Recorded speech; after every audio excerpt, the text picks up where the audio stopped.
MDPH, les éléments clés pour constituer un dossier. Les maisons départementales de personnes handicapées, MDPH, exercent dans chaque département une mission d'accueil, d'information, d'accompagnement des personnes en situation de handicap et de leurs proches.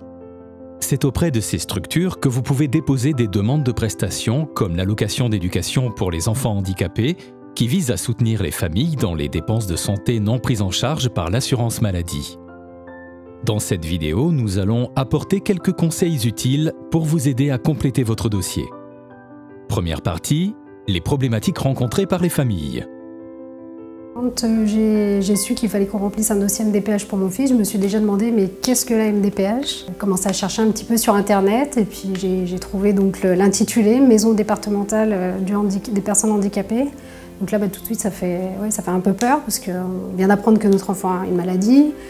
En plus, on doit lui mettre la petite étiquette handicap dessus qui n'est pas forcément très simple à accepter pour les parents. Le dossier MDPH, c'est un dossier unique, qui touche autant l'enfant que l'adulte handicapé. Sur les allocations ou sur les parties administratives à remplir, il faut choisir les bonnes allocations qui correspondent à l'enfant, les allocations qui correspondent à l'adulte. Et puis bien sûr, avec ce dossier, il y a tout un tas de documents administratifs à retourner pour justifier qu'on est bien assuré social en renvoyant son attestation, etc.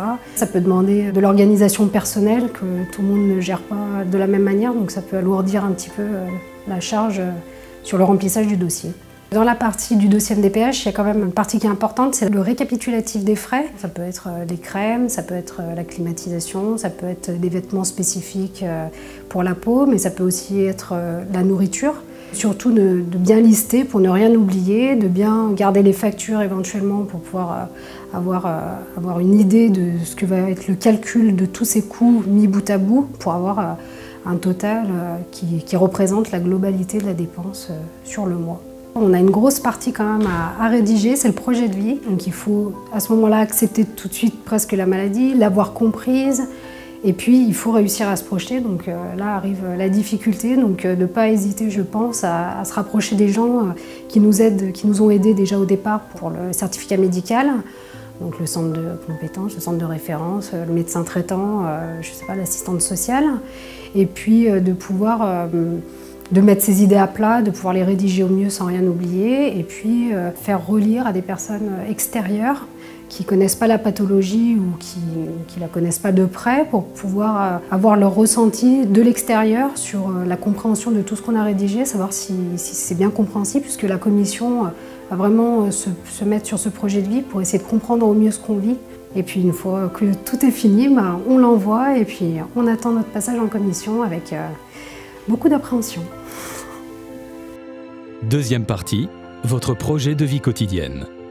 Les données médicales seules ne sont pas suffisantes. Il est essentiel d'évoquer et d'exposer les conséquences de la maladie dans le quotidien, familial, professionnel, scolaire et financier. Il est possible de rédiger ce projet de vie quotidienne en 5 parties. La première, la temporalité, expliquer la fréquence des rendez-vous médicaux et paramédicaux, le nombre de consultations, d'hôpitaux de jour et d'hospitalisation.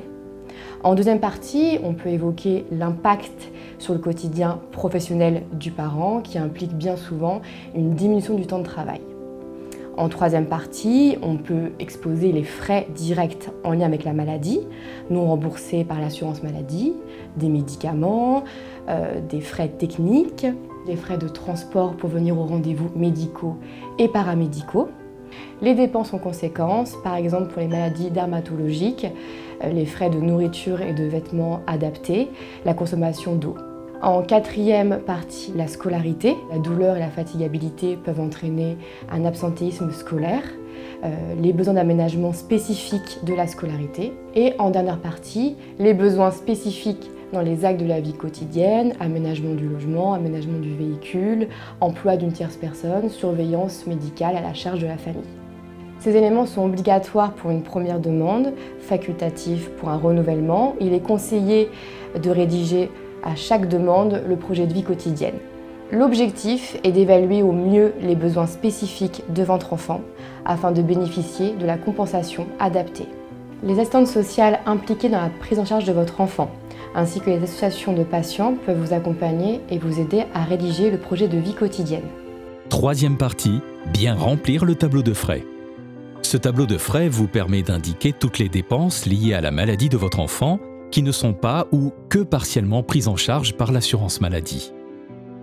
Pourra figurer par exemple les crèmes, les vêtements spécifiques, les enrichissants pour l'alimentation. Il permet de bien noter le besoin, sa fréquence, son coût et votre reste à charge. Ce tableau est très important pour le calcul de votre prestation. Si le tableau ne permet pas de mentionner toutes les dépenses, n'hésitez pas à joindre une feuille libre en annexe. On va prendre un exemple concret, les crèmes. Donc les crèmes à la semaine, c'est 15 € à peu près. Voilà. Donc les frais engagés, donc vous marquez la crème. La fréquence au mois, ça représente 60 €. Montant remboursé, il n'y a pas de remboursement, donc vous marquez 0. Et en précision, donc c'est indispensable à la maladie de votre enfant. Il est conseillé de prendre son temps pour remplir la demande. La précipitation peut entraîner un oubli.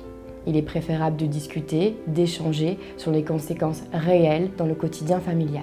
Soyez vigilants aux dates de renouvellement. Il est conseillé d'anticiper 6 mois à l'avance.